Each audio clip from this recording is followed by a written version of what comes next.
একটা সন্তানের জন্য সবচাইতে ট্রমাটিক ইনসিডেন্ট হচ্ছে তার বাবা-মার মধ্যে সম্পর্ক ভালো নেই। অ্যান্ড এই বেবি কোনো আইডিয়াই রাখে না যে তার বাবা-মার মধ্যে কেন কনফ্লিক্ট হচ্ছে। তার কাছে সম্পর্কের কোনো ডেফিনিশন নেই। সে আসলে পাজলড হয়ে আছে। সে কখনো মনে করছে যে অনেক টাকা থাকলেই সুখ। সে অনেক সময় মনে করছে যে আমার কথায় উঠবে বসবে সেই মনে হয় আদর্শ হাসব্যান্ড। বিকজ হয়তো সে দেখেছে তার বাবা তার মাকে অ্যাবিউজ করছে, বাবা তার মাকে হিট করছে। আপনি কখনই ফুটবলটা খেলতে পারবেন না। আপনি কখনই ওই ভাঙা পা জোড়া লাগাতে পারবেন না। সো আপনার যদি ইনজুরি থাকে দেন আগে ট্রিটমেন্ট করেন, আগে নিজেকে হিল করেন। দেন আপনি ফুটবল খেলতে আসেন। আমার দেখা মতে সবচাইতে আনহেলদি রিলেশনশিপ হচ্ছে একজন মানুষ যখন সম্পূর্ণভাবে ডিপেন্ড করেন তার পার্টনারের উপরে যে তার পার্টনার তাকে সম্পূর্ণ হ্যাপিনেস দিবে। মানে হলো আপনি টোটালি ডিপেন্ডেবল আপনার পার্টনারের উপরে যে তিনি আপনাকে হ্যাপিনেস দিবেন। আপনার নিজস্ব কোনো সোর্স নেই। আপনি নিজে হ্যাপি না। আপনার পার্টনারই আপনাকে হ্যাপিনেস দিতে পারে, গিফট করতে পারে। লেটস সে তিনি আপনাকে একটা ফোন কল করলেন, ইউ ফিল হ্যাপি। তিনি আপনাকে টেক্সট দিচ্ছেন, ইউ ফিল হ্যাপি। তিনি আপনাকে সময় দিচ্ছেন, ইউ ফিল হ্যাপি। এই রকমের সম্পর্ক হচ্ছে আমার দেখা মতো সবচাইতে আনহেলদি রিলেশনশিপ।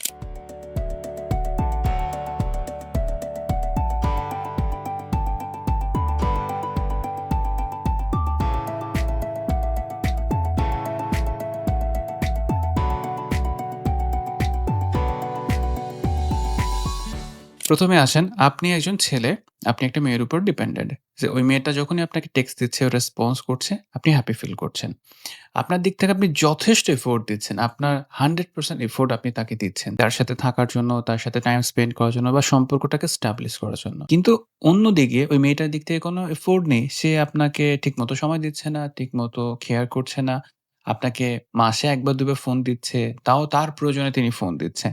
আপনি ওই সময়টায় হ্যাপি ফিল করছেন যখন তিনি আপনাকে ফোন কল করছেন। আপনি এই সম্পর্কে কি কারণে আছেন? আপনি নিজেকে প্রশ্ন করে দেখতে পারেন আপনার এই সম্পর্কে থাকার পেছনে কারণ কি? বিকজ যেকোনো সম্পর্কে দুপক্ষেরই এফোর্ট এর প্রয়োজন আছে। শুধু আপনি একতরফা টেনে নিয়ে যাবেন সম্পর্ক, আপনারই সব দায়ভার যে সম্পর্ক টিকিয়ে রাখতে হবে, সম্পর্ক ভালো রাখতে হবে অ্যান্ড অপোজিট সাইড থেকে 1% এফোর্ট নেই। কোনো এক সময় পর এই মেয়ে আপনার সাথে সম্পর্ক কাট অফ করলেন বা তিনি আসলে কোনো সম্পর্কে অ্যাকচুয়ালি ছিলেন না তার দিক থেকে। কি কারণে ছিলেন না? এবার আসেন এই মেয়েটার টাইমলাইনটা একটু বুঝি আমরা। এই মেয়েটা হয়তো দেখেছে তার পাস্টে কোনো একটা ইস্যুস। তার এক্স বয়ফ্রেন্ড তাকে চিট করেছে। তার এক্স বয়ফ্রেন্ডের সাথে তার টক্সিক রিলেশনশিপ ছিল অথবা তার ফ্যামিলিতে কনফ্লিক্ট ছিল। তার বাবা-মার মধ্যে কনফ্লিক্ট ছিল, ব্রোকেন ফ্যামিলি হতে পারে। মানে হলো এই যে মেয়ে আমরা যাকে কল্পনা করছি আপনার গার্লফ্রেন্ড হিসেবে, তার লাইফের একটা জার্নি আছে এবং সেই জার্নি থেকে সে বিভিন্ন ওয়েতে অ্যাটাচমেন্ট ইনজুরির মধ্যে আছে। তার কাছে সম্পর্কে কোনো ডেফিনিশন নেই। সে আসলে পাজলড হয়ে আছে। সে কখনো মনে করছে যে অনেক টাকা থাকলেই সুখ। সে অনেক সময় মনে করছে যে আমার কথায় উঠবে বসবে সেই মনে হয় আদর্শ হাসব্যান্ড। বিকজ হয়তো সে দেখেছে তার বাবা তার মাকে অ্যাবিউজ করছে, বাবা তার মাকে হিট করছে, ফ্যামিলিতে ডোমেস্টিক ভায়োলেন্স এক্সপেরিয়েন্স করেছে। সো ওই পার্টিকুলার মেয়ে তার লাইফের এক্সপেরিয়েন্স থেকে ইনজুরড, ইমোশনালি ইনজুরড অ্যান্ড সে কিন্তু আপনার সাথে সম্পর্কে এফোর্ট দিতে পারছে না। এমন না যে সে খারাপ মানুষ, বাট সে তার ডিফিকাল্টিজ গুলো নিয়ে ডিল করতে পারছে না। সে জানে না কিভাবে এটাকে ডিল করতে হয়। এখন আপনি একজন ছেলে, আপনি এফোর্ট দিচ্ছেন কিন্তু মেয়ে, আপনার গার্লফ্রেন্ড এফোর্ট দিচ্ছে না বা তার কাছে এটা কোনো সম্পর্ক না। তিনি এই সম্পর্ক মানছেনই না। আপনি ট্রাই করে যাচ্ছেন। কোনো এক সময় পর দেখা গেল আপনাদের সম্পর্ক ভেঙে গেল। মেয়েটা অন্য কাউকে বিয়ে করেছে, অন্য কোনো রিলেশনশিপে গিয়েছে হঠাৎ করে অ্যান্ড সেই রিলেশনশিপে যাওয়ার পর আপনার কাছে মনে হলো যে এই মেয়েটা আপনাকে ঠকিয়েছে। আমি এক্সাম্পলের স্বার্থে বলি, যখন আপনি ইনজুরড থাকেন তখন কোনো রিলেশনশিপে যাবেন না। আমি যদি এই পার্টিকুলার মেয়ের কথা বলি যিনি ফ্যামিলিতে অ্যাবিউসিভ বিহেভিয়ার দেখেছে, ফ্যামিলিতে টক্সিক রিলেশনশিপ দেখেছে, তার পাস্ট ইস্যুস থাকতে পারে, তার রিলেশনশিপে ইস্যুস থাকতে পারে, তার চাইল্ডহুড ট্রমা থাকতে পারে, সে হয়তো সেক্সুয়ালি অ্যাবিউজড হতে পারে। তার লাইফে অনেকগুলো ইস্যুস আছে এবং সেই ইস্যুসগুলোকে তিনি কখনোই ট্রিটমেন্টের আন্ডারে যাননি। মানে কোনো থেরাপি নেননি, কোনো থেরাপিস্টের সাথে কথা বলেননি। তিনি হয়তো মনে করেছেন আমি এখান থেকে ওভারকাম করব। অনেকভাবে তিনি ট্রাই করেছেন বাট আল্টিমেটলি এটা ওয়ার্ক করেনি। যদি ওয়ার্ক করত সে তার ওই বাউন্ডারিটা মেইনটেইন করতে পারত যে আমি কারো সাথে এই মুহূর্তে সম্পর্কে যাচ্ছি না just because I am not ready. সে ওই রেডিনেসটাই ফিল করেনি। তার কাছে মনে হচ্ছে যেমনটা চলছে চলুক অ্যান্ড এর ফলে সে নিজের লাইফটা হেল্প করছে অ্যাট দ্য সেম টাইম যার সাথে সে টাইম পাস করছে, যার সাথে তিনি আসলে সময়টা কাটাচ্ছেন তার লাইফটাও হেল্প করছে। এইবারে আপনি একটু চিন্তা করেন ওই পার্টিকুলার মেয়ের প্যারেন্টসদের কথা। তার বাবা হয়তো প্রচণ্ড এগ্রেসিভ পারসন, তিনি ডমিনেট করেন, তিনি তার ওয়াইফকে মানে মেয়ের মাকে ফিজিক্যালি অ্যাবিউজ করেছেন, তাকে উঠতে বসতে খোঁচা মেরেছেন, তাকে কখনো সময় দেননি। মেয়েটা সারাটা জীবন দেখেছে যে তার মা হোমমেকার, তিনি ঘরে রান্না করছেন, তিনি হয়তো সারাদিন কষ্ট করছেন। বাট তার বাবা তার মাকে যথেষ্ট সম্মান দিচ্ছেন না।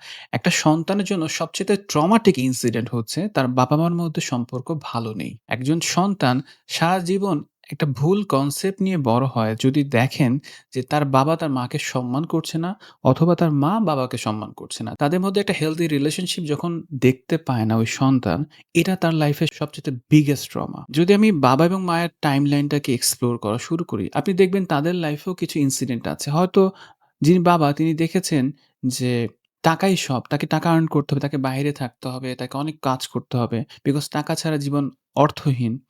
আবার মায়ের কাছে মনে হচ্ছে যে কোয়ালিটি টাইম ইম্পোর্টেন্ট। মা হয়তো বারবার হাসব্যান্ডের সাথে সময় চেয়েছিলেন, তার সাথে গল্প করতে চেয়েছেন। কিন্তু বাবার তো সময় নেই। সে আসলে সারাদিন ব্যস্ত। তারা যখন সংসার করছেন তাদের ওই ব্যাগেজ, তাদের ওই ডিফিকাল্টিজ সবকিছু মিলিয়ে তারা কিন্তু কনফ্লিক্ট সিচুয়েশন ক্রিয়েট করছে এবং উইথআউট প্ল্যানিং যে তাদের নিজেদের সম্পর্ক ঠিক আছে কিনা, তারা আসলে স্টেবল আছেন কিনা তা না জেনে না বুঝে তারা একটা বেবি কনসিভ করছেন। অ্যান্ড দেন ওই বেবিটার লাইফও কিন্তু হেল হওয়া শুরু করছে। এবার আপনি ফেরত আসেন আপনার টাইমলাইনে। আপনি ওই ছেলে যার কিনা সম্পূর্ণ ডিপেন্ডেন্সি তার পার্টনারের উপরে, তার গার্লফ্রেন্ডের উপরে যে তিনি তাকে হ্যাপিনেস দিবে। আপনার হয়তো ফ্যামিলিতে সব ঠিকঠাক চলছে বাট আপনার ভেতরে কিছু ইনসিকিউরিটি আছে। আপনি হয়তো নিজেকে নিয়ে স্যাটিসফাইড না। আপনি হয়তো মনে করছেন আপনি গুড এনাফ না। আপনি হয়তো মনে করছেন আপনার মধ্যে কোনো না কোনো জায়গায় ঘাটতি আছে।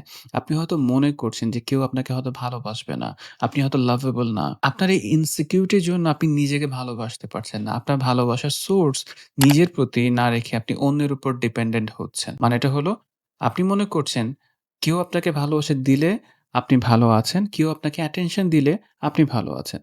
whereas আপনার নিজেকে আগে ভালোবাসার দরকার। নিজেকে আসলে কেয়ার করা দরকার যে আমি আমার জন্য আছি।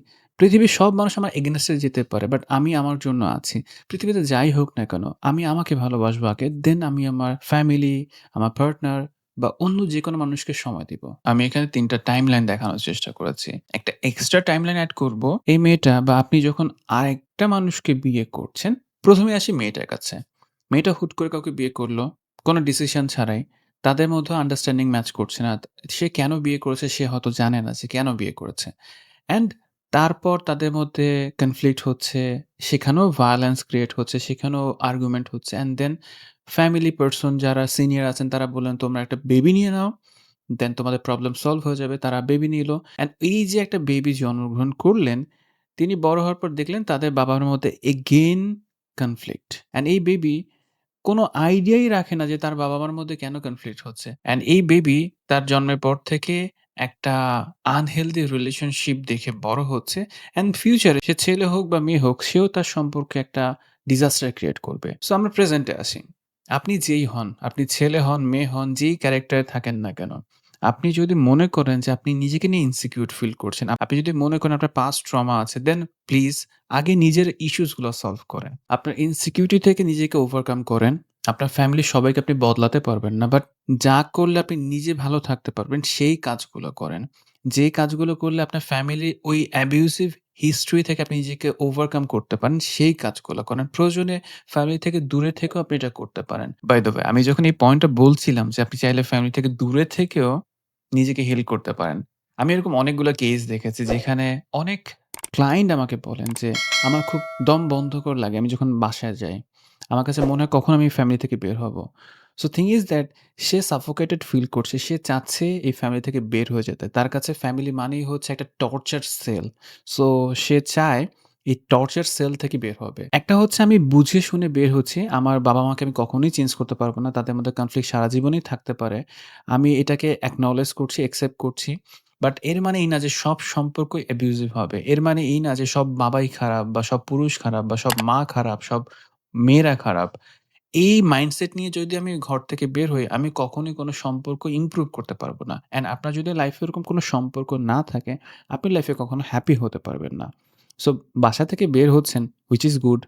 বাট এই মাইন্ডসেট নিয়ে বের হব না যে সব ফ্যামিলি টক্সিক, সব মানুষই টক্সিক। আমরা জেনারালাইজ করব না। আমরা এক্সপেরিয়েন্সটা বুঝবো, ডিফিকাল্টিসটা বুঝবো অ্যান্ড নিজেকে ইমপ্রুভ করার চেষ্টা করব। ফাইনালি বলব, আপনি আগে নিজের টেক কেয়ার করেন।